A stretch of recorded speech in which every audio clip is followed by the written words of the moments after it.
Yo, what is going on, guys? nKuch here, and today I'm going to be showing you how to get better at Trials of Osiris. Now, in no way is this the best possible technique or guide. This is just my approach on it, and hopefully you guys can learn something and take something away from this that'll improve your game, because a lot of people have been commenting on my Twitch streams and in my YouTube comments section that they're struggling to get 9-0s and they constantly lose. So hopefully this can help you out. First thing you want to do is, as soon as you get paired up with another team, take a look at literally everything about their character. The first thing you want to check for is all three of their classes. See if they're a Titan, Warlock, Hunter. This will tell you exactly how to counter their supers, and it'll tell you a little bit about how they can counter your supers. This is all things that you have to think about before the game.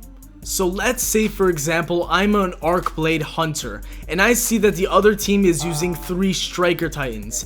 That pretty much means I'm absolutely screwed in terms of them being able to counter my super, because Striker Titans will easily demolish me. What this means is that I know I have to go absolutely big and get a ton of kills before they do to get my super before them, so they can't counter my super.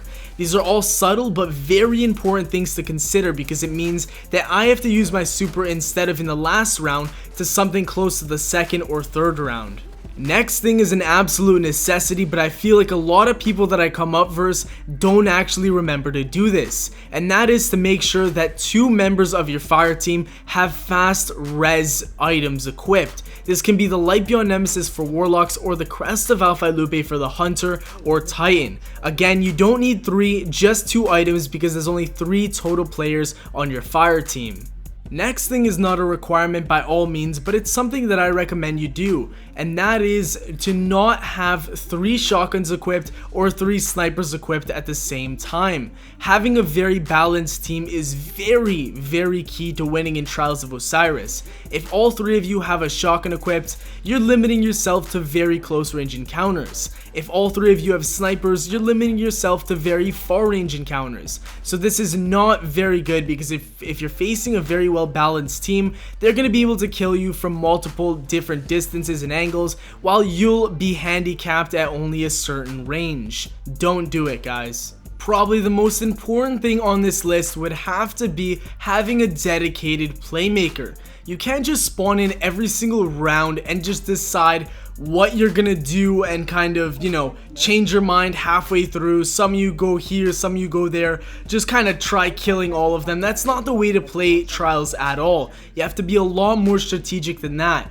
Every single time you spawn in, every single round, you have to make a play up. So you could play aggressively, passively, you could go for a sniper pick, you can bait out a player and then get a kill on him, you can do trades, you can pinch them from multiple different angles at the same time.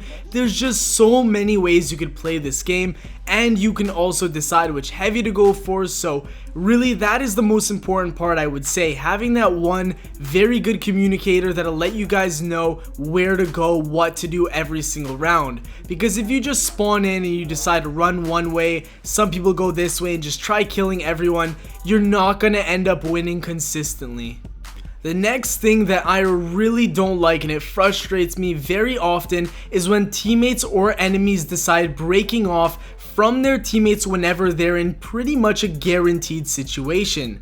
Let's say I'm in a 3v1 and I have both the opposition orbs sitting right beside me and my teammates. At times my teammates will literally just leave me and rush the other team. You can't do this, because pretty much you're giving the last standing member of the opposition a 1v1 situation. And believe me, it's a lot easier to beat a 1v1, another 1v1, and then finally a third 1v1 than winning a 1v3 battle on its own.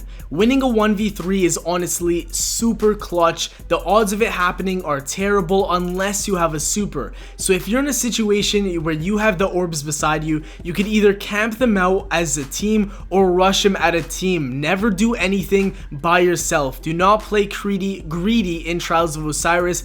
It will only end up making you lose the game really. So don't play selfish, that's one thing that's very important, and just play with your team and around them. That's really all I have to offer for you guys in terms of advice on how to do better in Trials of Osiris. It's not up to me though whether you do good or not. What you have to do is take these rules and tips that I've given you and put them into play. Change up your style according to how I told you to play and see if it's beneficial for you. See if you improve. And if you do, well, there you go. Congratulations, you got a lot better at Trials of Osiris. But that's all for the video, guys. Drop a like if you enjoyed, subscribe for more daily Destiny content, and as always, nKuch out. Yeah. If I ever said I'm never scared.